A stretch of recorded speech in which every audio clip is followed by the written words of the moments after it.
2000 वर्षांपूर्वीचं जुन्नर कसं होतं.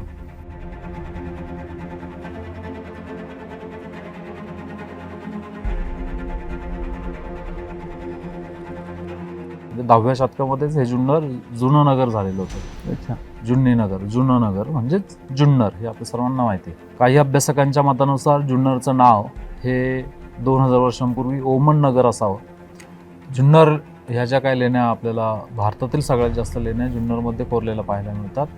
इसवी सन पूर्व पहिलं शतक म्हणजे आजपासून 2100 वर्ष मागे ज्यावेळेस जातो त्यावेळेस हे लेणी कोरायला सुरुवात झालेली. ते इसवी सनाचं 3रं शतक म्हणजे जवळजवळ 400 वर्ष जुन्नरमध्ये आपल्याला लेणी कोरलेल्या पाहायला मिळतात. म्हणजे जुन्नरचा जो इतिहास आहे तर तो 2000 वर्षांपूर्वीचा तर आहेच, परंतु अगदी आदिमानवांच्या इतिहासामध्ये सुद्धा जुन्नर आपल्याला त्याचं अस्तित्व या ठिकाणी होतं. त्याचे पुरावेच आपल्याला त्या कोकणी नदीच्या तीरावरील राखेच्या थराखाली मिळतात आणि ते गाव आहे बोरी नावाचं. नमस्कार, मी प्रथमेश आणि सूत्रानुसारच्या या विशेष एपिसोडमध्ये तुमच्या सगळ्यांचं स्वागत. आजचा एपिसोड खास आहे कारण आज आपल्यासोबत गेस्ट आणि जागा दोन्ही पण खास आहे. आत्ता मी सध्या आहे ते जुन्नरमध्ये आणि जुन्नर म्हटलं की आपल्याला आठवतात ते छत्रपती शिवाजी महाराज. अर्थात छत्रपती शिवाजी महाराजांची ही जन्मभूमी 1630 रोजी छत्रपती शिवाजी महाराजांचा या जुन्नरमधील किल्ले शिवनेरी या ठिकाणी जन्म झाला आणि त्यानंतर या जुन्नरचं नाव संपूर्ण देशभरात नव्हे तर जगभरात प्रसिद्ध झालं. पण ह्या जुन्नरचा इतिहास त्याहूनही अगदी मोठा आहे. अगदी 2000 वर्षापूर्वी सुद्धा ह्या जुन्नरचा इतिहास आपल्याला आढळलेला पाहायला मिळतो. या संदर्भातच अधिक माहिती जाणून घेण्यासाठी आपल्यासोबत माझे मित्र सिद्धार्थ कसबे आहे. सर नमस्कार. सिद्धार्थ कसबे यांची ओळख सांगायची झाली तर लेणी अभ्यास किंवा इतिहास अभ्यासामध्ये त्यांचा खूप मोठा हातखंड राहिलेला आहे.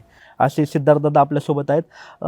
मला सांगा की आत्ता आपण हा एपिसोड सुरुवात करतो. या एपिसोडला इतक्या चांगल्या ठिकाणी, सायलेंट ठिकाणी आपण बसलोय, तर काय वैशिष्ट्य सांगायला पहिल्यांदा जुन्नरचं वैशिष्ट्य काय सांगाल? सर्वात पहिल्यांदा मी प्रथमेच जुन्नरमध्ये स्वागत करतो. आणि आता आपण ज्या ठिकाणी बसलेलो आहोत तर ते ठिकाण म्हणजेच मानमोडी डोंगर आणि ह्या मानमोडी डोंगरावरील ही अंबांबिका बुद्ध लेणी. आता आपल्या सर्वांना माहिती आहे की जुन्नर हे ओळखलं जातं ते छत्रपती शिवरायांचं जन्मस्थळ असलेल्या किल्ले शिवनेरीसाठी. आज आपण जी जुन्नरची माहिती घेणार आहोत तर ती 2000 वर्षांपूर्वीचं जुन्नर कसं होतं, या 2000 वर्षांपूर्वीच्या जुन्नरमध्ये कोणती कोणती ठिकाणं आपल्याला या ठिकाणी पाहायला मिळत आहेत, या लेण्या कशा निर्माण झाल्यात, याची सगळी आपण आज माहिती घेणार आहोत. अच्छा. हां. या अंबांबिका लेणीच्या प्रांगणात आपण आता बसलेलो आहोत. मला सांगा की जुन्नरचा उल्लेख नेमका इतिहासात सगळ्यात पहिल्यांदा कधी आढळला? अभ्यासकांच्या नुसार 10व्या शतकामध्ये एक ताम्रपट मिळालेला नारंगाव जवळ, ज्या जुन्नी नगर, ज्याला आपण जीर्ण नगर बोलतो, म्हणजे 10व्या शतकामध्येच हे जुन्नर जुनं नगर झालेलं होतं. अच्छा. जुन्नी नगर, जुनं नगर म्हणजेच जुन्नर हे आपल्या सर्वांना माहिती आहे. काही अभ्यासकांच्या मतानुसार जुन्नरचं नाव हे 2000 वर्षांपूर्वी ओमन नगर असावं. त्याचप्रमाणे जर आपण शिवनेरी लेणीवरील एक लेणी जर पाहिली दक्षिण बाजूची, ज्यात एक शिलालेख 2000 वर्षांपूर्वीच कोरलेला आहे. ग्रीक देशातील एक व्यक्ती आहे चिटस नावाचा. या चिटसने त्या ठिकाणी एक बौद्ध भिक्खू संघासाठी भोजन मंडप दान दिलेलं आहे आणि हे भोजन मंडप या ठिकाणी दान दिलं शिवनेरी किल्ल्यावर लेणीमध्ये. परंतु तो ज्या वेळेस कार्ला लेणीमध्ये जातो आणि कार्ला लेणीतील जे चैत्यगृह आहे, आपण इथे सुद्धा चैत्यगृह पाहणार आहोत, चैत्यगृह म्हणजे काय त्याची पण माहिती घेणार आहोत. परंतु कार्ला लेणीतील चैत्यगृह हे जम्बूद्वीपातील, भारताचं प्राचीन नाव जम्बूद्वीप, आणि ह्या जम्बूद्वीपातील उत्तमम म्हणजे सर्वोत्तम चैत्यगृह ह्या जम्बूद्वीपामध्ये कोणतं असेल तर ते कार्लाचं चैत्यगृह आहे, असं तेथील शिलालेखामध्येच नमूद केलेलं आहे. अच्छा. आणि त्या चैत्यगृहाच्या स्तंभावरती ते स्तंभ कोणी कोणी दान दिलेले आहेत, तर त्याचे शिलालेख सुद्धा कोरून ठेवलेले आहेत. आणि शिलालेख कोरून ठेवताना ते जे दान करते ह्या भारतातून, महाराष्ट्रातून, कोणत्या शहरातून आलेले आहेत, तर त्या शहरांची नावं सुद्धा 2000 वर्षांपूर्वीची नावं आपल्याला त्या ठिकाणी कोरलेली पाहायला मिळतात, ज्यात धेनुकाकट हा शब्द बऱ्याच वेळा वाचायला मिळतो, जे आजचं धरणीकोटा म्हणून आंध्र प्रदेशमधील एक शहर आहे. तर हा चिटस ज्यावेळेस त्या कार्ला लेणीमध्ये जातो आणि तिथला स्तंभ दान देतो, तर त्यावेळेस त्या चिटसच्या शहराचं एक नाव आलेलं आहे, ते म्हणजेच उमेहनकटे. अच्छा. मग जुन्नरचं हे नाव असावं कारण की जुन्नरमध्ये ग्रीकांची खूप मोठी वस्ती होती आणि तो चिटसचा एक दानाचा शिलालेख आपल्या शिवनेरी लेणीमध्ये सुद्धा पाहायला मिळतो आणि कार्ला लेणीच्या स्तंभावरती सुद्धा त्याचं नाव पाहायला मिळतं. परंतु अच्छा. तिथं शहराचं नाव हे उमेहन कटे असल्यामुळे जुन्नरचं प्राचीन नाव हे उमेहन नगर असावं असं अभ्यासकांनी मत मानलेलं आहे. अच्छा. जे आज आपण जुन्नर म्हणजे जुनं नगर. तरी साधारण किती वर्षापूर्वीचा कालखंड असावा हा? जुन्नर ह्या ज्या काही लेण्या आपल्याला भारतातील सगळ्यात जास्त लेण्या जुन्नरमध्ये कोरलेल्या पाहायला मिळतात. ह्या जवळजवळ 350 लेण्या आहेत इंडिव्हिज्युअल कार्विंग जर आपण काउंट केली तर. इसवी सन पूर्व पहिलं शतक म्हणजे आजपासून 2100 वर्ष मागे ज्यावेळेस जातो त्यावेळेस हे लेणी कोरायला सुरुवात झाली. ते इसवी सनाचं 3रं शतक म्हणजे जवळजवळ 400 वर्ष जुन्नरमध्ये आपल्याला लेणी कोरलेल्या पाहायला मिळतात. अच्छा, म्हणजे हा इतिहास 400 वर्षापूर्वीपासूनचा जो वास्तू 2100 वर्षांपासून अच्छा, हा. म्हणजे इसवी सन पूर्व पहिलं ते इसवी सनाचं 3रं अच्छा, हा, असं हा. त्यावेळेस तर 400 हा, हा. आजपासून 2000 वर्ष मागे. अच्छा, म्हणजे इसवी सन पूर्व 400. इसवी सन पूर्व पहिलं हा, हा. ते इसवी सनाचं 3रं. मानवी उत्क्रांतीच्या वेळेस सुद्धा त्याची सुरुवात किंवा त्या प्रकारचे अवशेष जुन्नरमध्ये आहे, जसे काहीतरी राख ह्या ठिकाणी सापडली आहे, तर त्याच्याबद्दल काही माहिती आहे आपल्याला? जुन्नरची मुख्य नदी कुकडी नदी. कुकडी नदीच्या तीरावरती काही अभ्यासकांच्या मते पुन्हा एकदा 7-8 लाख वर्षांपूर्वी आणि काही अभ्यासकांच्या मते 75,000 वर्षांपूर्वी इंडोनेशियामध्ये सुमात्रा नावाची जी बेट आहेत तर त्या बेटावरती एक ज्वालामुखीचा उद्रेक झालेला आणि ती ज्वालामुखीच्या उद्रेकाची राख पूर्ण आकाशामध्ये ज्यावेळेस पसरली तर ती आपल्या ह्या परिसरामध्ये सुद्धा पडली आणि ती कुकडी नदीच्या तीरावरती तिचे कितीतरी किलोमीटर लांबीचे थर साचलेले. अच्छा. तर त्या राखेच्या थराखाली, त्याला टेफ्रा बोललं जातं, त्या राखेच्या थराखाली 1985च्या दरम्यान आर्किओलॉजिस्टना त्या ठिकाणी आपले जे पूर्वज आहे ज्यांना आपण आदिमानव बोलतो तर त्यांची दगडी हत्यारं त्या ठिकाणी सापडली. त्याचप्रमाणे एक मॅमथ नावाचा मोठा हत्ती होता त्या काळामध्ये. अच्छा, तो 2 सुळ्यावाला एकदम. हा, म्हणजे 2 सुळे आहेत पण अगदी मोठाले सुळे, खूप मोठा केसाळ प्राणी. जर 10,000 BC नावाचा एक जर पिक्चर कोणी पाहिला असेल तर त्याच्यामध्ये त्याच्यावरतीच पूर्ण तो चित्रपट आपल्याला दिसतो तो. तर त्याचा 2 मीटरचा शोळा, त्याचे अवशेष सुद्धा त्या ठिकाणी मिळालेत. शाहमुर्गाच्या अंड्याचा कवच सुद्धा त्या ठिकाणी मिळालेलं आहे. म्हणजे जुन्नरचा जो इतिहास आहे तर तो 2000 वर्षांपूर्वीचा तर आहेच, परंतु अगदी आदिमानवांच्या इतिहासामध्ये सुद्धा जुन्नर आपल्याला त्याचं अस्तित्व या ठिकाणी होतं. त्याचे पुरावेच आपल्याला त्या कुकडी नदीच्या तीरावरील राखेच्या थराखाली मिळतात आणि ते गाव आहे बोरी नावाचं. त्या बोरी गावाने सुद्धा आता तो वारसा जतन करण्यासाठी आमचे मित्र आहेत अमोल कोरडे म्हणून, तर त्यांनी खूप सारे प्रयत्न केलेले आहेत आणि तो वारसा जतन करण्यासाठी ते प्रयत्न करतायत. त्यांनी म्युझियम पण तयार केलेलं आहे. शासनाकडून मोठं म्युझियम करण्यासाठी पाठपुरावा पण करतायत. तिथला लिलाव बंद करण्यासाठी, वाळू लिलाव जो होता तो बंद करण्यासाठी त्यांनी काम केलेलं आहे. आता ते ज्यावेळेस नदीला पाणी सोडलं जातं धरणातून त्यावेळेस ते राखेचे थर आता जे काही शिल्लक आहेत तर ते पाण्याखाली जातं. तर तिथं पाणी येऊ नये तर त्यासाठी सुद्धा संवर्धन करण्यासाठी ते प्रयत्नशील आहेत. आणि हे जुन्नर लाखो वर्षांपूर्वीचं जुन्नर जर अनुभवायचं असेल तर बोरी हे गाव आपल्याकडं आहे. अच्छा. तर चला, तर आत्ता ती वेळ आली आहे ज्या ठिकाणी आपण आत्ता आलो आहोत तिथलं सौंदर्य, त्याचा इतिहास हे प्रत्यक्षात जाणून घेण्याची. तुम्ही बोलताना सांगितलं की जुन्नरमध्ये इतक्या मोठ्या प्रमाणावर लेणी समूह आहेत. नेमकं काय कारण आहे हे याची रचना करण्यामागे किंवा हे उभारण्यामागे? जुन्नर हे सातवाहनांची आर्थिक राजधानी म्हणून ओळखलं जात होतं आणि त्याला कारण होतं की 2000 वर्षांपूर्वी किंवा सातवाहन काळामध्ये जुन्नर हे प्राचीन व्यापारी मार्गावरती वसलेलं महत्वाचं शहर होतं. आणि तो प्राचीन व्यापारी मार्ग कसा होता तर कल्याण ते सोपारा कल्याण ते पैठण हा तो प्राचीन व्यापारी मार्ग होता. सोपारा हे त्या काळातलं एक इंटरनॅशनल पोर्ट आहे. त्यावेळेस रोमवरून अगदी जहाजं त्या सोपारा बंदरावरती यायची आणि सोपारा बंदरावरती आल्यानंतर कल्याणच्या खाडीमध्ये यायचे आणि कल्याणच्या खाडीमध्ये आल्यानंतर मग तो सगळ्याच्या सगळा जो काय माल असेल तो बैलगाडीमध्ये टाकून ते नाणेघाट म्हणून इथून एक 35 किलोमीटरच्या अंतरावरती एक ठिकाण आहे. तर त्या नाणेघाटामध्ये आल्यानंतर तो तिथे एक लेणी करून ठेवलेली आहे सातवाहन सम्राज्ञी राणी नागनिकेने. आणि महाराष्ट्राचा प्राचीन इतिहास आपल्याला त्या लेणीतील शिलालेखामध्ये वाचायला मिळतो. भारतातील पहिला टोल नाका आपल्याला एक प्रकारे आपण बोलूयात, त्या ठिकाणी एक दगडी रांजण आहे, ती सगळी जकात जमा करायची आणि सगळे व्यापारी हे ह्या जुन्नरमध्ये व्यापारासाठी यायचं आणि जुन्नरमधून लोक कुठे जायचे ते सर्व तर ते दक्षिणेकडे जायचे. हा एक दक्षिणापथ म्हणून ह्या मार्गाला ओळखलं जात होतं. आणि हे व्यापारी मार्गावरती शहर असल्यामुळे जगभरातून लोक या ठिकाणी येत असल्यामुळे आपल्याला या ठिकाणी एवढ्या मोठ्या प्रमाणामध्ये लेण्यांचा समूह कोरलेला पाहायला मिळतो. व्यवस्थित जर पाहिलं तर मधोमध जुन्नरचं शहर आहे आणि त्याच्या चारही बाजूंना आपल्याला लेणी समूह पाहायला मिळतात, ज्यात गणेश लेणी समूह, त्यानंतर तुळजा लेणी समूह, शिवनेरी लेणी समूह आणि हा मानमोडीचा लेणी समूह. त्याचप्रमाणे इथं बाजूलाच एक दुधारा नावाचा एक डोंगर आहे, तर त्यावरती सुद्धा आपल्याला लेणी समूह पाहायला मिळतात. ह्या व्यापारी मार्गावरती लक्ष ठेवण्यासाठी काही किल्ल्यांची सुद्धा निर्मिती झालेली पाहायला मिळते. म्हणजे जुन्नर तालुक्यामध्ये आपल्याला 7 किल्ल्यांची निर्मिती झालेली पाहायला मिळते, ज्यात जीवधन किल्ला असेल, हडसर, चावण, सिंधोळा, निमगिरी, शिवनेरी आणि नारायणगाव जवळ एक नारायणगड नावाचा किल्ला आहे. तर ह्या पूर्णचं पूर्ण हा भौगोलिक आणि ही जी काय डोंगर रांग दिसते याच्यामध्ये एवढ्या मोठ्या प्रमाणामध्ये आपल्याला लेण्या कोरलेल्या पाहायला मिळतात. अच्छा.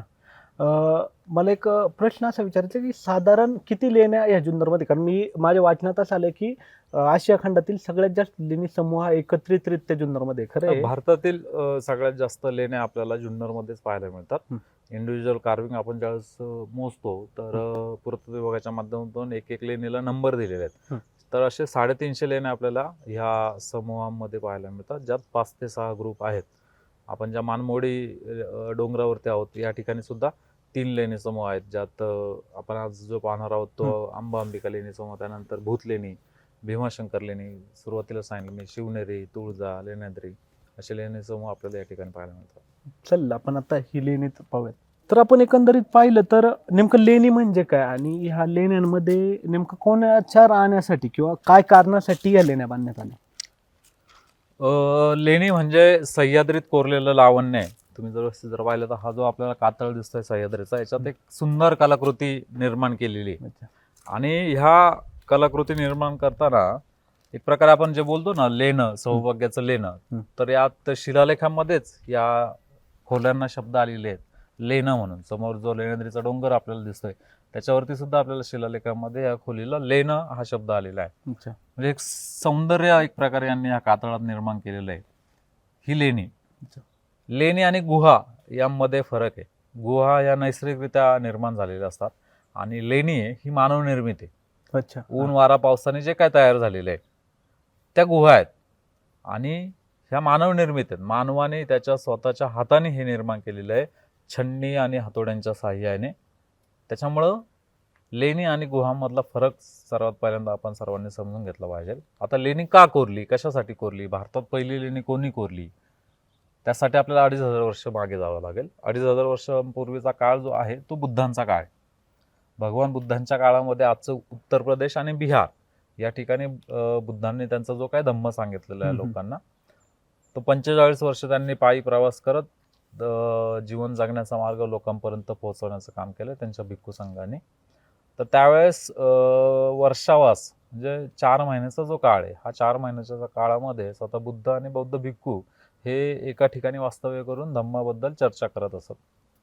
त्याला कारण पण होते की एका गावावरून दुसऱ्या गावावरती जाण्यासाठी भिक्खूंना त्रास व्हायचा. तर त्यावेळेस त्यांनी बुद्धांकडे परमिशन मागितलेली की आम्हाला एका जागी राहण्याची परवानगी आपण द्यावी. मग त्यावेळेस बुद्धांनी सर्व नियम त्यांना सांगून लेणी, त्या काळात तर लेण्या नव्हत्याच, स्वतः बुद्ध असतील, त्यांचा भिक्खू संघ असेल, हे नगरांमध्ये, शहरांमध्ये, गावांमध्ये जी काही विहार आहेत अगदी राजा लोकांनी, उपासक लोकांनी बांधून दिले असतील, दान दिले असतील, तर त्यांच्यामध्ये ते राहिलेले आहेत. किंवा मग नैसर्गिकरित्या जे काय डोंगरांमध्ये कपारी आहेत, गुहा आहेत, तर त्या ठिकाणी त्यांनी ते वर्षवासाचे काळ त्यांनी घालवलेले आहेत. त्यावेळेस बुद्धांनी स्वतः सांगितलेलं की न अति दूर न अति संतिके, म्हणजे नगरापासून जास्त दूर पण नाही पाहिजे आणि जास्त जवळ पण नाही पाहिजे तुमचं जे काय राहण्याचं ठिकाण असणार आहे ते. मग तुम्ही कोणतीही लेणी जर पाहिली किंवा विहार जर पाहिलं तर हे आपल्या नगरापासून जास्त दूर पण नाही आणि जास्त जवळ पण नाही. त्याला कारण म्हणजे इथं राहणारा जो बौद्ध भिक्खू संघ आहे तो इथं ध्यान धारणा करतोय, तर त्यांना ते डिस्टर्बन्स नाही पाहिजे. त्याचप्रमाणे त्यांना जेवण, ज्याला आपण पिंडपात बोलतो, त्या पिंडपातासाठी त्यांना खाली जावं लागतंय. डेली सकाळी खाली जावं लागतंय. दिवसातून एकच टाइम ते जेवण करतायत, भोजन करतायत दुपारी 12 वाजण्याच्या आतमध्ये. मग हे सगळं भोजन घेण्यासाठी त्यांना खाली जावं लागतं. भिक्षापत्र घेऊन ते खाली जात आहेत, पुन्हा एकदा वरती येत आहेत आणि ह्या लेण्यांमध्ये भोजन मंडप त्या ठिकाणी कोरलेले असायचे, तर तिथं बसून ते एकत्रित भोजन करतात. तर हे करण्यासाठी ते जे डिस्टन्स आहे हे मेंटेन राहिलं पाहिजे. तर हे सर्वचे सर्व भिक्खू एका ठिकाणी राहून मग ते भोजन मंडपामध्ये भोजन करत होते. मग हे डिस्टन्स मेंटेन राहावं, त्यांना पण जास्त त्रास होऊ नये म्हणून बुद्धांनी त्यांना त्या प्रकारची परवानगी दिलेली. बुद्धांच्या महापरिनिर्वाणानंतर म्हणजेच मृत्यूनंतर 200 वर्षानंतर सम्राट अशोकांना ज्यावेळेस बुद्ध धर्माबद्दल माहिती मिळाली, मग त्यावेळेस त्यांनी एक प्रकारे आपण बोलूयात की भारतात पहिली लेणी कोणी कोरली, तर तिचं उत्तर आहे सम्राट अशोकांनी. अच्छा. ती बिहार येथील बाराबर या ठिकाणी अगदी त्याच्या ज्या काय भिंती आहेत त्या अगदी चकाकणार आहेत, पॉलिश केलेली आहे, ज्याला मौर्यम पॉलिश बोललं जातं. आणि ते आजीवक म्हणून एक पंथ होता, तर त्यांच्यासाठी खरं तर त्यांनी ते दान दिलं. अच्छा. आणि त्यांच्यानंतर हे जे सातवाहन साम्राज्य आलं, या सातवाहनांच्या काळामध्ये आपल्याला महाराष्ट्रामध्ये सगळ्यात जास्त लेणी कोरलेल्या पाहायला मिळतात. ज्या सुरुवातीच्या लेण्या आहेत. आद्य लेण्या कोणत्या आहेत, तर पितळखोरा नावाची एक लेणी आहे, त्यानंतर जुन्नरमध्येच एक तुळजा नावाची लेणी आहे आणि भाजे नावाची एक लेणी आहे. ह्या 3 लेण्या आद्य लेण्यांपैकी लेण्या समजल्या जातात. बौद्ध भिक्खूंच्या राहण्याचं, प्रार्थनेचं ठिकाण म्हणजेच लेणी. अच्छा. तर आता हे जे समोरची जी प्रतिकृती आपल्याला पाहायला मिळते ते नेमकं काय? आपण बऱ्याच ठिकाणी हे पाहिले आता आपण जे आहोत ते मानमोडी डोंगर रांगेमध्ये, आणि ह्या मानमोडी डोंगर रांगेमध्ये ही अंबांबिका लेणी. याच्यात हे जे दिसतंय याला बोलतं स्तूप. आता स्तूप काय, तर स्तूप म्हणजे बुद्ध आहेत. बुद्धांच्या काळामध्ये आपण असं बोलूयात, बुद्धिझममध्ये आपण महायान आणि हेनियान हे 2 पंथ होते. हेनियान जे लोक आहेत हे बुद्धांना प्रतीकांच्या रूपामध्ये पूजत होते. मग स्तूप हे बुद्धांचं एक प्रतीक आहे. आणि स्तूपाचे प्रकार पण पडतात, त्याच्यामध्ये अस्थिधातू स्तूप, त्यानंतर पारिभौगिक स्तूप, आणि तिसरा एक प्रकार आहे तो म्हणजेच उपदेशिक स्तूप, आणि चौथा एक प्रकार येतो तो मनोती स्तूप. अस्थिधातू स्तूप काय, तर बुद्धांना जाळल्यानंतर त्यांच्या ज्या काही अस्थिरक्षा शिल्लक राहिलेल्या तर त्या अस्थींवरती त्या काळामध्ये 8 राजांनी स्तूपांची निर्मिती केलेली दगडविटांच्या माध्यमातून.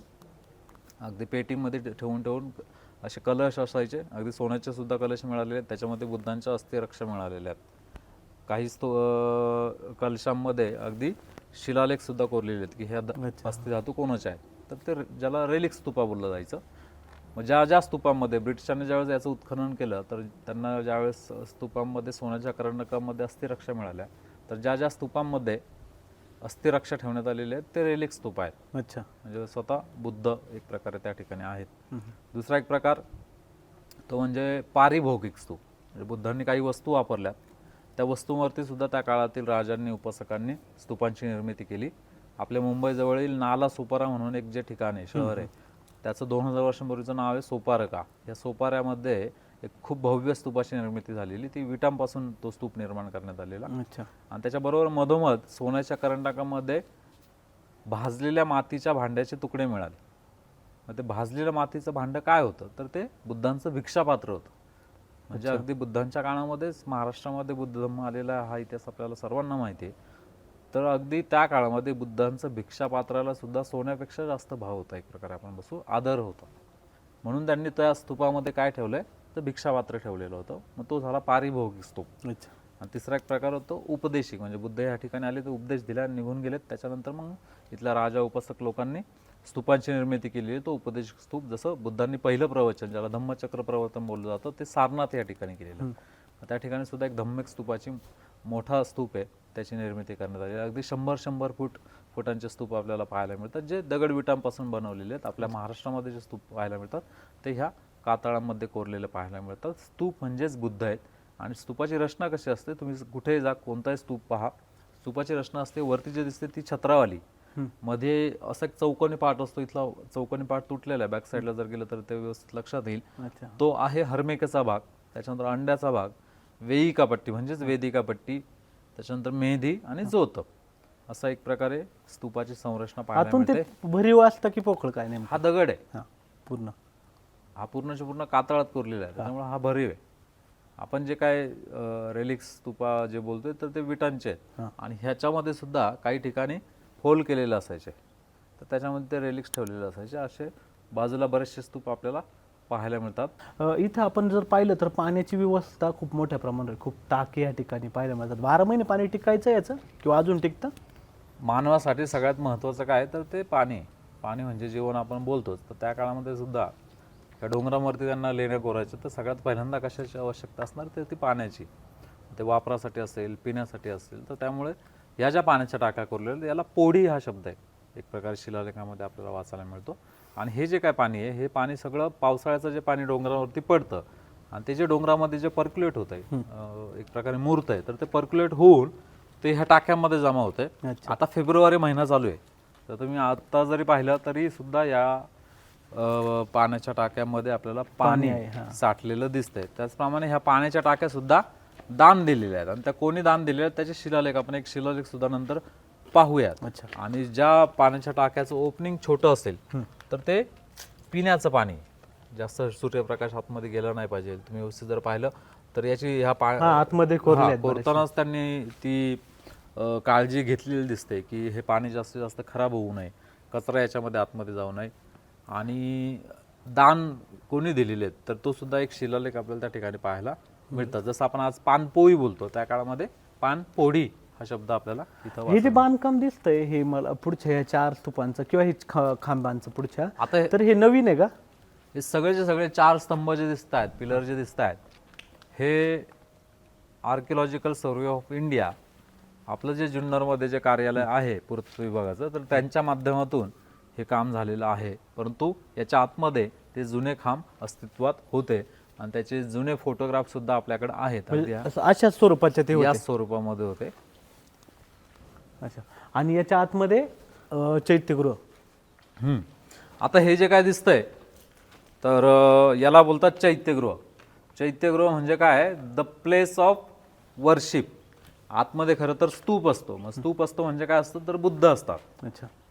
बौद्ध भिक्खू या ठिकाणी येऊन जमतात, या ठिकाणी प्रार्थना करतात, ध्यानधारणा करतात बुद्धांच्या समोर बसून.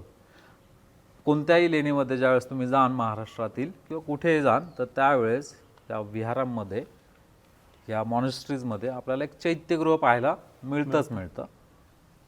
चैत्यगृहाचे आकार पण आपल्याला बऱ्या प्रमाणामध्ये सेम पाहायला मिळतात. जुन्नरचं एक वैशिष्ट्य की इथे आपल्याला वेगवेगळ्या प्रकारचे चैत्यगृह पाहायला मिळतात. ज्यात गजपृष्ठाकार आकाराचं एक चैत्यगृह असतं, त्यानंतर चौकोनी चैत्यगृह आपल्याला या ठिकाणी पाहायला मिळतं, आयताकृती चैत्यगृह पाहायला मिळत आहे. चैत्य गवाक्ष जर तुम्ही व्यवस्थित जर पाहिलं तर हा पिंपळाच्या पानाचा एक प्रकारे आकार दिसतो आपल्याला. बरोबर वरती. बरोबर. हो.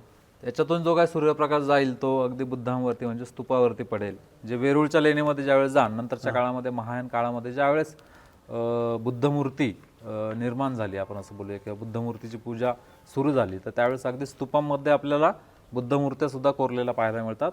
आणि दरवर्षी 10 आणि 11 मार्चच्या दरम्यान वेरूळ लेणीमध्ये 10 क्रमांकाची लेणी आहे, ते चैत्यगृह आहे खूप मोठं. अच्छा. तर त्यामध्ये सुद्धा याच प्रकारचं एक चैत्यगृह आहे आणि त्याच्यामध्ये त्यांनी एक छोटं खिडकी निर्माण केलेली आहे आणि तो पूर्णच्या पूर्ण जो सूर्यकिरण आहे ती पूर्ण एकत्र येऊन आतमधल्या स्तूपावरती असलेली जी बुद्धमूर्ती आहे तर ती पूर्णच्या पूर्ण सूर्यकिरणांनी न्याहाळून निघते. आणि दरवर्षी तो सोहळा पाहण्यासाठी आता खूप सारे लेणीप्रेमी त्या ठिकाणी गर्दी करतात. तर हे जे चैत्यगृह आहे हे एक प्रकारे अनफिनिश्ड राहिलेलं चैत्यगृह. यात आपल्याला वरंडा सुद्धा दिसतोय, पिलर दिसत आहे, चैत्यगवाक्ष दिसत आहे. आतमध्ये जर गेलात तर स्तूप कशा प्रकारे कोरला, लेणी कशा प्रकारे कोरलेली याची सुद्धा माहिती मिळते. अर्धवटकार राहिले कारण की आतमध्ये जर पाहिलं तर एक कॅव्हिटी निर्माण झालेली आहे. म्हणजे अगदी पावसाळ्याच्या काळामध्ये जास्त याचा उपयोग व्हायचा, परंतु आता जर पाहिलं तर पावसाळ्याच्या काळामध्ये डोंगरातून जे काय पाणी पडतंय डोंगरावरती तर ते सगळं पर्क्युलेट होऊन इथं आतमध्ये जमा होत आहे. त्याच्यामुळं त्यांनी कदाचित काय केलंय ते अर्धवट ठेवलेलं आहे आणि बाजूला स्तूपाची निर्मिती केलेली आहे. परंतु ही लेणी अशीच अर्धवट राहता कामा नये, हिचा उपयोग झाला पाहिजे.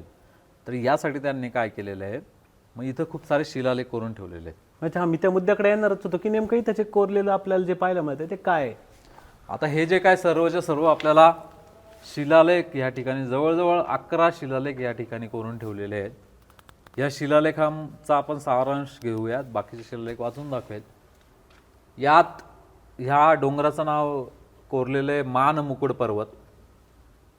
इथं राहणारा बौद्ध भिक्खू संघ कोणता होता तर गेद विहार भिक्खू संघ.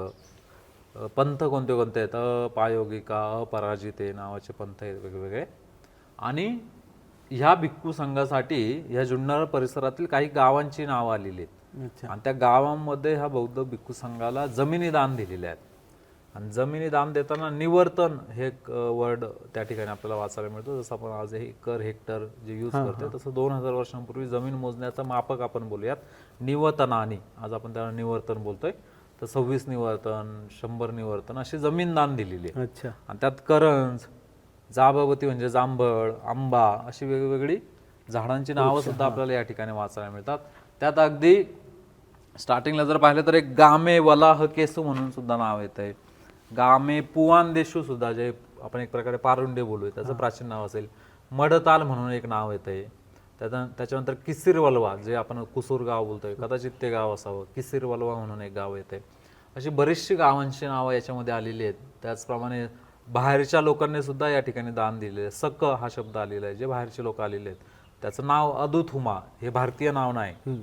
आपल्या इथं ह्या लेण्यांमध्ये आनंद अशी नावं पाहायला मिळतात. कपिल नाव पाहायला मिळत आहेत. पुढे आपण पाहूयात वेगवेगळे जी भारतीय परंपरेतील नाव आहेत. परंतु इथं असं एका व्यक्तीचं नाव आलेलं आहे ते म्हणजे अदुथुमा. हे काय भारतीय नाव आपल्याला नाही हे आजही कळते. तर 2000 वर्षांपूर्वी जो बाहेरून आलेला आहे आणि त्याने इथं दान दिलेलं आहे. अच्छा. आणि दान देताना हे दान करते कोण कोण आहेत तर अगदी बांबू वर्कर आहेत ज्यांना आपण बुरुड बोलतो माहिती आहे ना. त्यानंतर कास्य वर्कर आहे म्हणजे कास्याचं जे काम करणारे आहेत. ब्रॉन्झ त्याचं काम करणारे आहेत. त्यांनी दान दिलेलं आहे. म्हणजे सामान्यातील वर्गातील लोकांनी या लेणी कोरण्यासाठी दान दिल्याचे शिलालेख आपल्याला या चैत्यगृहाच्या चैत्य गवाक्षाच्या भिंतीवरती कोरलेले. कोणती भाषा आहे ही साधारण? ही भाषा आहे पाली भाषा आणि लिपी आहे धम्म लिपी जिला ब्राह्मी लिपी म्हणून ओळखलं जातं. अच्छा. म्हणजे भाषेत पण लिपी वेगळी असते. हो जसे आपण मराठी बोलतोय लिहिताना देवरंगरीत लिहितोय. भाषा हे बोलण्याचं साधन आहे. लिपी ही लिहिण्याचं साधन. अच्छा. ओके. आता ह्या शिलालेखांचा जो काय कशी सुरुवात झाली ही आपण सगळी माहिती घेऊयात. यासोबतच आपल्याला आता पण आतमध्ये पण पाहिलं इथं पण देखील काही शिलालेख लिहिलेले दिसत आहेत. तर त्याचा नेमका अर्थ काय किंवा तुम्ही वाचून दाखवू शकता का ते? आता आपण चैत्यगृह पाहिलं. चैत्यगृह काय मी सांगितलं तुम्हाला की बुद्धांचं बौद्ध भिक्खूंचं राहण्याचं प्लेस ऑफ वर्शिप म्हणजे बौद्ध भिक्खूंचं प्रार्थनेचं ठिकाण. ज्या चैत्यगृहात बुद्ध आहेत. बुद्ध म्हणजे काय तर स्तूप आहेत. आता ह्या ज्या खोल्या दिसतात आपल्याला या 2 खोल्या तर ह्या 2 खोल्या म्हणजेच विहार आहेत जे बौद्ध भिक्खू या ठिकाणी 2000 वर्षांपूर्वी वास्तव्य करत होते. त्यांची ही राहण्याची एक प्रकारे ठिकाण आहेत. आणि हे दान कोणी दिलेले आहेत तर त्याचे शिलालेख आपल्याला या ठिकाणी वाचायला मिळतात. ही 2000 वर्षांपूर्वी कोरलेलं आहे. ही लिपी आहे धम्म लिपी जिला ब्राह्मी लिपी म्हणून ओळखलं जातं. भाषा आहे पाली प्राकृत भाषा. अच्छा. 200 वर्षांपूर्वीच्या भारतामध्ये एकही व्यक्ती वाचणारा नव्हता. 2000 वर्षांपूर्वी सगळ्यांना माहीत होतं. मधला 1000 वर्षांचा काळ जो आहे तर ही लिपी ही भाषा पूर्णपणे नष्ट झालेली. ज्यावेळेस ब्रिटिश या भारतात आले त्यापैकी एक जेम्स प्रिन्सेप नावाचे एक व्यक्ती आहेत. त्या प्रिन्सेपने 6 ते 7 वर्ष खडतर या लिपीवरती स्टडी केला आणि त्याच्यानंतर ही डिकोड केली. आणि मग सम्राट अशोकांचे भारतभरामध्ये जे या लिपीतील शिलालेख हे वाचण्यास मदत झाली आणि त्याच्यातून आपल्याला माहिती मिळाली की हा इतिहास नक्की काय. प्राचीन भारताचा इतिहास बुद्धांचा इतिहास काय होता हे त्याच्यातून आपल्याला माहिती मिळालेली. अच्छा. तीच लिपी ही जी संपूर्ण भारतामध्ये आपल्याला पाहायला मिळते. आणि ह्या लिपीच्या उगमातूनच म्हणजे ह्या लिपीतूनच आपल्या देवनागरी लिपीचा उगम झालाय. तो कसं झालाय ते पण मी तुम्हाला सांगेल.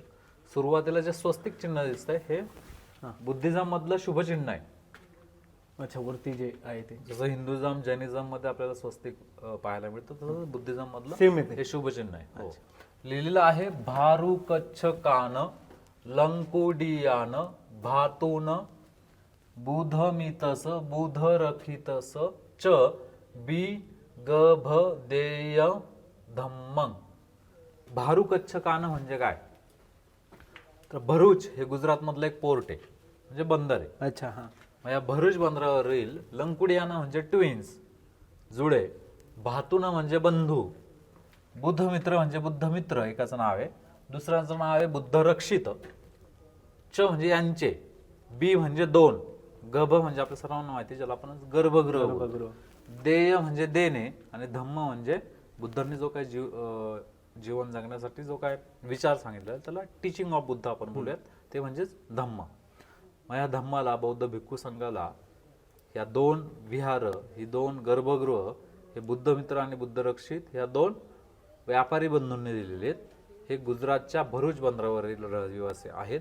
त्यांच्या वडिलांचं नाव लिहायचं राहिलेलं, म्हणून या ठिकाणी अस स म स पुतान म्हणजे अस्मसचे पुत्र कोण आहेत, तर बुद्धमित्र आणि बुद्धरक्षित आहेत. या 2 खोल्या गुजरातील जे लोक आहेत, बुद्धमित्र आणि बुद्धरक्षित यांनी दान दिलेले. आणि जसं मी सुरुवातीला सांगितलं की हे देवनागरीत याचं रूपांतर कसं झालेलं आहे, तर हा त्यांचा म आहे. आपला म आपण याला रोटेट केलं, एक लाईन दिली. हा त्यांचा द आहे, मिरर इमेज आहे. त्यानंतर हा त आहे, पुन्हा उलट केलेलं आहे. त्याच्यानंतर हा त्यांचा ख आहे, आपण फक्त असं केलेलं आहे. त्याच्यानंतर हा त्यांचा ब आहे, जो बॉक्स दिसतो, आपण एक लाईन दिली. हा त्यांचा क आहे, आपला क लक्षात. अच्छा, हेळ सारखं वगैरे पण तो छ आहे, आपण पण तसाच केला, उलटा केला फक्त त्याला, आणि एक लाईन दिलेली. आता अजून एक शिलालेख पाहूयात.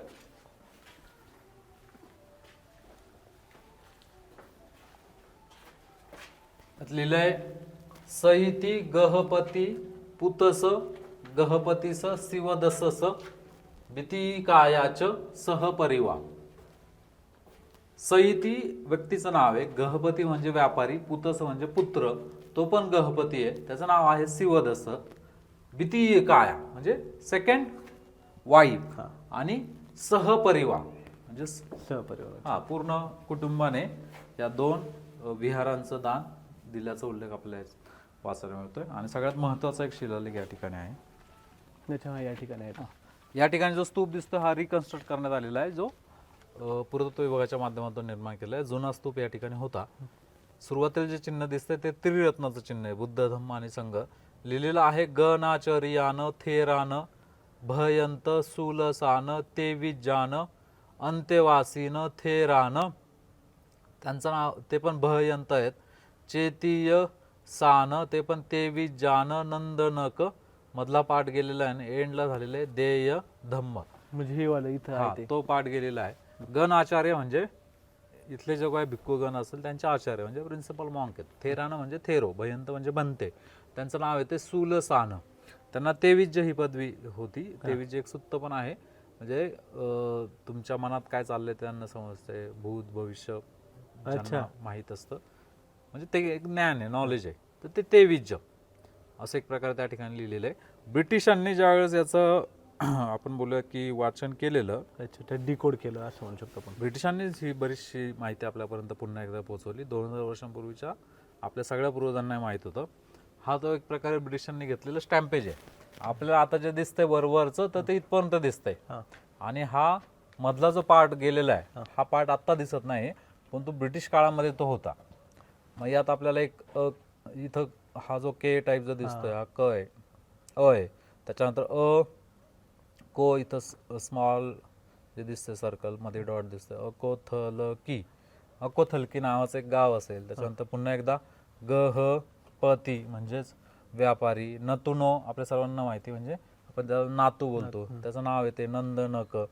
मग काय दान दिले तर कदाचित हा त्या भिक्खूंचा स्तूप असेल, जे गण आचार्य लिहिलेले आहेत. थेरान त्यांचं नाव सुलसान आहे. त्यांच्या स्मृतीप्रित्यर्थ हा स्तूप कोणी निर्माण केलं तर त्यांचे अंत्यवासी म्हणजे डिसायपल म्हणजे स्टुडंट, ते पण थेरो आहेत, ते पण म्हणते आहेत. ज्या गुरूंना जे ज्ञान आहे तेच ज्ञान विद्यार्थ्याला सुद्धा आहे, आणि त्या विद्यार्थ्याचं नाव आहे चैतीय सान. मग कदाचित हा स्तूप त्या गुरूंचा असेल. इथं पाण्याची टाकी असेल. हे जे काय अर्धवट राहिलेले हे सगळं जे काय हे कोरण्यासाठी जेवढे काय पैसे लागले असतील तर ते त्यांनी दान दिल्याचा हा शिलालेख या ठिकाणी असा. हे काय, हे जे आपण ही जी प्रकृती पाहतोय, प्रतिकृती पाहतोय, आता हे जे दिसते हा तसा स्तूपच आहे जसं सुरुवातीला आपण जो स्तूप पाहिला, परंतु हा रिकन्स्ट्रक्ट केलेला आहे. आणि ज्या वेदिका पट्टीच्या ठिकाणी जी पिलरची एक प्रकारची डिझाईन हे म्हणताय वरची, हो, एक प्रकारची डिझाईन आपल्याला त्या ठिकाणी दिसते. यांनी जे रिकन्स्ट्रक्ट करताना आता ते खराब होत चाललेलं आहे.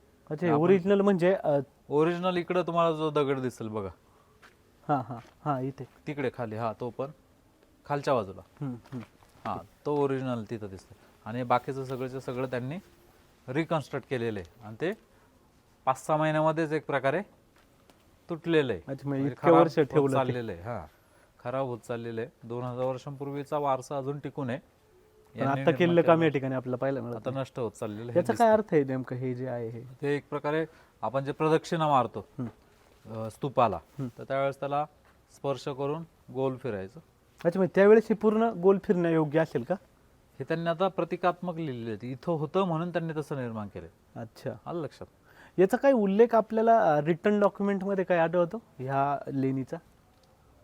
या लेणीचा तसा रिटर्न आपल्याकडे काही नाही आहे. याच्यावरती जे काही शिलालेख आपल्याला दिसत आहेत, हे जे काही शिलालेख जे दिसत आहेत, या शिलालेखांच्या माध्यमातूनच आणि भारतभरामध्ये असलेले स्तूप असतील, चैत्यग्रह आपण ज्याला बोलतोय, स्तूप म्हणजे काय, ही जी माहिती आपल्याला ज्या ज्या ठिकाणाहून मिळालेली, तर त्याच्यामधूनच आपल्याला हा पूर्णच्या पूर्ण लेणीचा इतिहास अभ्यासकांनी आपल्यासमोर मांडलेला आहे. म्हणजेच एक प्रकारे ब्रिटिशांनी पुरातत्व विभागाने याचा पूर्ण या स्ट्रक्चरचा अभ्यास करून हे स्ट्रक्चर इथंच आहे का, महाराष्ट्रामध्ये, भारतभरामध्ये आहे, याचा पूर्ण त्यांनी स्टडी केलेला आहे. मग कोणता कालखंड, यात आलेले राजांची नावं, वेगवेगळे ज्या लेण्या आहेत त्याच्यामध्ये आपल्याला वेगवेगळ्या सातवाहन राजे असतील, अजिंठामध्ये गेलं तर वाकाटक असतील, या वेगवेगळ्या राजांची नावंसुद्धा आपल्याला वाचायला मिळतात. तर याचा पूर्णच्या पूर्ण स्टडी करून हे सगळीची सगळी माहिती आज आपल्याला लेण्यांची जी दिसते, तर ह्या लेण्यांच्या कोरण्याचा काळ, वेगवेगळे प्रकार याच्यातूनच आपल्याला समजलेले, शिलालेख जास्त करून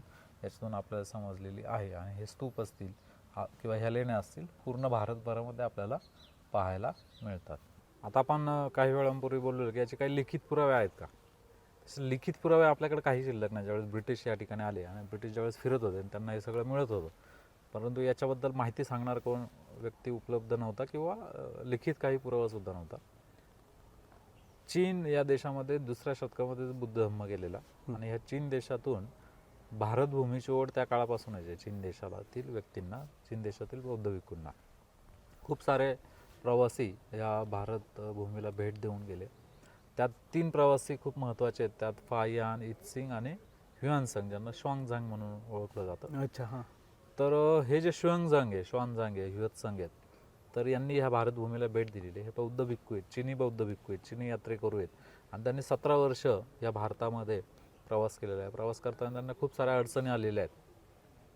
तर त्यांनी बुद्धांचं जन्मस्थळ, जे लुंबिनी आपण बोलूयात, किंवा ज्ञानप्राप्ती स्थळ, त्यानंतर महापरिनिर्वाण स्थळ, जिथं जिथं बौद्ध भिक्खूंची वास्तव्य आहेत, तर त्या ठिकाणी अगदी नालंदा असेल, तक्षशिला असेल, किंवा साऊथला जर तुम्ही गेलात तर नागार्जुनकोंडा म्हणून एक मोठी युनिव्हर्सिटी होती, इथं जुन्नरमध्ये सुद्धा आले असतील, महाराष्ट्रामध्ये सुद्धा आले असतील. ह्या सगळ्या मॉनेस्ट्रीबद्दल, इथल्या लोकांबद्दल, इथला बौद्ध भिक्खू संघाबद्दल, इथं चालणारे जे काही रिच्युअल्स आहेत, हे सगळेचे सगळे लेण्या कशा दिसत आहेत, मॉनेस्ट्रीज कशा दिसत आहेत, इथले लोक कशी आहेत, या लेण्या कोणत्या ठिकाणी आहेत, ह्या डोंगरांची नावं काय आहेत, ह्या देशांची नावं काय आहेत, या राज्यांची नावं काय आहेत, हे सगळंच्या सगळं त्यांनी इन डिटेल लिहून ठेवलेलं. अच्छा. अगदी जर जुन्नरमध्ये त्यांना यायचं झालं तर ह्या लेणीमध्ये पर्यंत येण्यासाठी कोणता मार्ग आहे, याच्या आजूबाजूला कोणती झाडे आहेत, टेकडी कशी आहे, तर हे सगळं त्यांनी लिहून ठेवलं. इथून घेतलं, इथली भाषा शिकले, लिपी शिकले, बऱ्याच जणांनी मदत पण केली, संकटं पण आली, आणि हा सगळ्याचा सगळा बौद्ध वारसा इथला हा सगळा त्यांनी त्यांच्या सोबत नेला चीनमध्ये आणि तिथं तो त्यांच्या भाषेत ट्रान्सलेट केला. तिथं तो पॅगोडा बांधलेला. तो पॅगोडा बांधल्यानंतर हे 6व्या शतकातलं सांगतोय, म्हणजे आजपासून जवळजवळ 1500 वर्ष जुनं. अच्छा. तर त्यावेळेस ज्यावेळेस ब्रिटिश आले 200 वर्षांपूर्वी, ज्यावेळेस त्यांना समजायला लागलं, तर मग त्यावेळेस समजलं की त्यांना भारताचं प्राचीन लिखित काही चीनमध्ये आहे. मग त्यांनी ती सगळी पुस्तकं आणली, ते ट्रान्सलेट केलं आणि ते ट्रान्सलेट केल्यानंतर मग बरीचशी आपल्या भारतातील जी लुप्त झालेली जी ठिकाणं आहेत, तर ती शोधण्यास त्यांची मदत झाल्याचं आपल्याला समजतं. अच्छा. माझा एक प्रश्न असा की ह्या जुन्नरमध्ये साधारण किती लेण्या अशा स्वरूपाच्या असाव्यात? आता मी सुरुवातीला जसं सांगितलेलं की भारतातील सगळ्यात जास्त लेण्या जुन्नर तालुक्यामध्ये पाहायला मिळतात, ज्या 350 लेण्या आहेत. म्हणजे एक लेणी जर आपण मोजली तर बापरे, ज्यात ग्रुप आहेत. मग आता ग्रुप कोणते कोणते आहेत आपण पाहूयात. तर गणेश लेणी समूह आहे, ज्याला आपण लेण्याद्री म्हणून ओळखलं जातं. त्याचं तिथं राहणारा जो भिक्खू संघ आहे तो कपिचित भिक्खू संघ आहे. त्याच्या बाजूला एक सुलेमान लेणी गट आहे. त्यानंतर आपल्याला सर्वांना माहिती आहे ते म्हणजे तुळजा नावाची एक लेणी आहे. अच्छा, हां. त्यानंतर शिवनेरी लेणी गट. शिवनेरी म्हणजे शिवनेरी किल्ल्यावरील पूर्व बाजू, दक्षिण बाजू आणि पश्चिम बाजू या तिन्ही बाजूंना आपल्याला जवळजवळ 80 लेण्या कोरलेल्या पाहायला मिळतात. बापरे. त्यात चैत्यगृह सुद्धा आहेत आणि जास्त दान त्या शिवनेरी किल्ल्यावरील लेणीवरती आपल्याला ग्रीकांनी दान दिल्याचे उल्लेख आपल्याला पाहायला मिळतात. त्याचप्रमाणे भिक्खुनी संघासाठी सुद्धा त्या ठिकाणी दान देण्याचा उल्लेख आलेला आहे.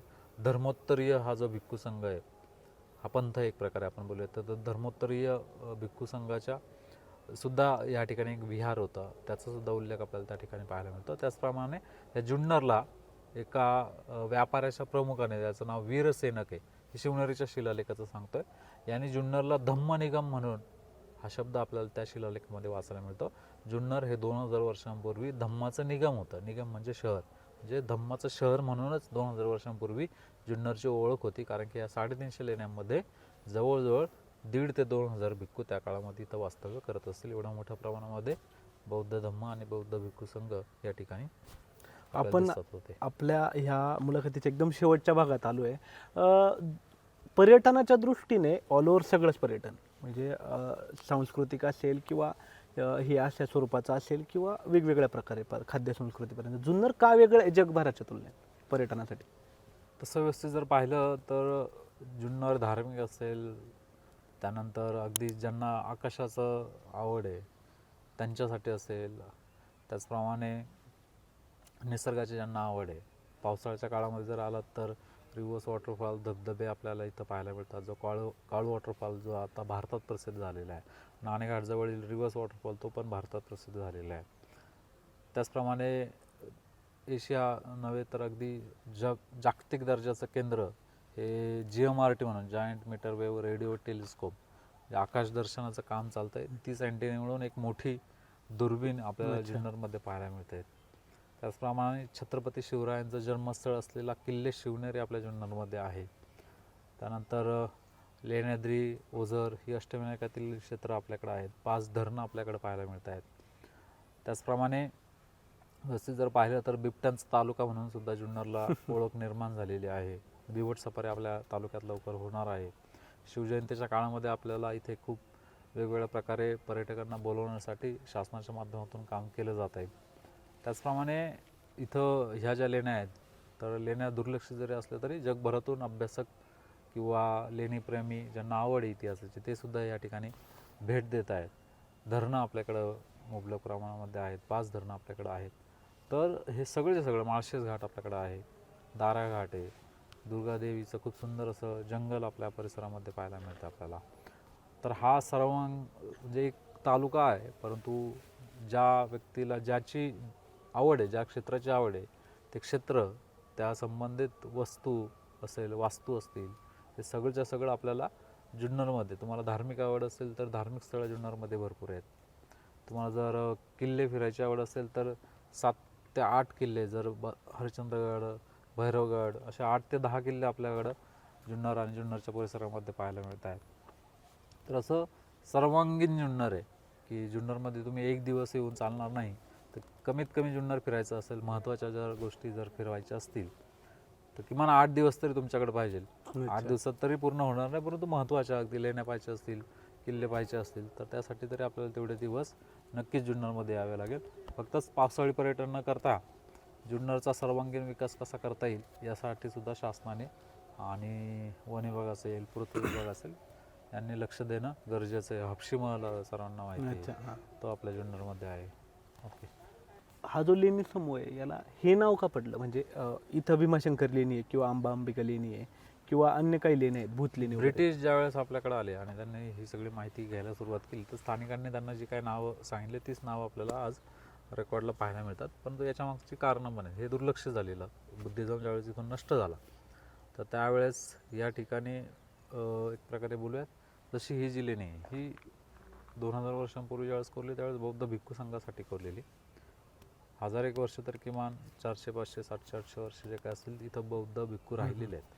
तसा बौद्ध धर्म नाहीसा झाला तर त्याच्यानंतर इथं काही हे जी दुसरी जी मजला दिसतोय हा किंवा पहिला मजला बोलूया त्याच्यात पंचगब्ब आहेत, म्हणजे 1, 2, 3, 4 आणि 5 खोल्या बौद्ध भिक्खू संघासाठी दान दिल्याचा शिलालेख आहे. एका व्यापाऱ्याने दान दिलेलं आहे, परंतु शेवटच्या ज्या 2 रूम्स दिसत आहेत त्याच्यातली मधली भिंत तुटलेली दिसते आणि त्या ठिकाणी एक जैन देवता आहे अंबिका आणि काही तीर्थंकरांच्या मूर्ती त्या ठिकाणी कोरलेल्या आहेत. म्हणून आतमध्येला अंबा अंबिका लेणी हे नाव पडलेलं आहे. त्याचप्रमाणे भूत लेणी इकडं बाजूला लेणी आहे, तर त्याला सुद्धा नाव पडण्यामागचं कारण त्या लेणी चैत्यगृहाच्या प्रवेशद्वारावरती ते जे ग्रीकांनी दान दिलेलं आहे त्या ठिकाणी अगदी बोधिवृक्ष म्हणजे बुद्धांना ज्या झाडाखाली नामप्राप्ती झाली तो पिंपळाचा वृक्षसुद्धा कोरण्यात आलेला आहे. त्या ठिकाणी नागराज आणि गरुड राज्य कोरलेले आहेत, म्हणजे 2 मनुष्य आकृती कोरलेले आहेत, त्यांच्या डोक्यावरती नाग आणि गरुडांची शिल्प कोरलेली आहेत. अच्छा. तर आपल्या नंतरच्या काळामध्ये ज्यावेळेस बुद्धिझमबद्दल लोकांमध्ये अज्ञान होतं तर त्यावेळेस लोकांना ते भूतांसारखं दिसत असेल म्हणून कदाचित अच्छा. ते भूत लेणी नाव पडलेले आहे. अशी ही नावांची कथा आधी आपल्याला या ठिकाणी भीमाशंकरचं अर्थातच त्या नाव. साईडला आहे म्हणून एक प्रकारे आपण असं बोलूयात. आजचा एपिसोड खऱ्या अर्थाने इंटरेस्टिंग ठरला. अनेक नवीन गोष्टी आपल्याला या ठिकाणी शिकायला मिळाल्या आणि खऱ्या अर्थाने हे लेण्यांची माहिती आपल्याला दिली. ते ज्यांच्या नावात सिद्धार्थ आहेत असे सिद्धार्थ कसबे. त्यांचा अभ्यास खूप दांडगा आहे, खूप मोठा आहे. त्याचा कालखंड जास्त आहे, त्याच्यामुळे त्यांना सर्व तोपरी बऱ्यापैकी ह्या शिल्पाचं, ह्या लेण्यांचं आणि इतिहासाचं नॉलेज आपल्याला त्यांच्याकडून पाहायला मिळालं. अगदी 2000 वर्षापूर्वी या ठिकाणी कोरलेले शिलालेखसुद्धा आपण वाचले, ते पाहिले आणि समजून घेतले, रचना समजून घेतली. जुन्नर खऱ्या अर्थाने पर्यटनासाठीच बनलेला तालुका आहे, मात्र कुठंतरी ही गोष्ट, ही बाब पर्यटकांपर्यंत पोचवायला आम्ही आत्तापर्यंत कमी पडलो होतो. पण आता आम्ही थांबणार नाही. आम्ही जुन्नरमध्ये ज्या ज्या गोष्टी आहेत का ज्या जगासमोर आणण्याची गरज आहे त्यासाठी आम्ही सर्वतोपरी प्रयत्न करू आणि तसाच आज हा आमचा एक छोटासा प्रयत्न. आजचा व्हिडिओ जर तुम्हाला आवडला असेल तर तुमच्या मित्रांसोबत शेअर करा आणि लवकर प्लॅन करा जुन्नरला यायचा. आणि जर तुम्हाला या ठिकाणाची किंवा यासारख्या अन्य ठिकाणाची जुन्नर तालुक्यातील किंवा शेजारी 2 तालुक्यातील अकोला असेल किंवा आंबेगाव या तालुक्यांच्या पर्यटनाविषयी माहिती हवी असेल, तुम्हाला या ठिकाणी यायचं असेल तर सिद्धार्थ कसबे यांचा नंबर किंवा यांचा कॉन्टॅक्ट मी खाली डिस्क्रिप्शनमध्ये देईल. त्यांचा मेल देखील त्या ठिकाणी असेल. तिथून तुम्ही त्यांच्याशी कॉन्टॅक्ट करू शकता. काही माहिती हवी असेल तर ती मिळू शकता. आणि असेच इंटरेस्टिंग एपिसोड आपण घेऊन येत राहू तुमच्यासमोर आणि तुम्हाला नवीन नवीन ज्ञान आणि नवीन तुमच्या ज्ञानात भर पडेल असं काहीतरी मी तुमच्या पुढे आणत राहील. त्यासाठी पाहत राहा सूत्रानुसार. आणि अशा सर्व व्हिडिओजसाठी, पॉडकास्टसाठी आणि इंटरव्ह्यूजसाठी शेअर करा, सबस्क्राईब करा आणि लाईक करायला विसरू नका.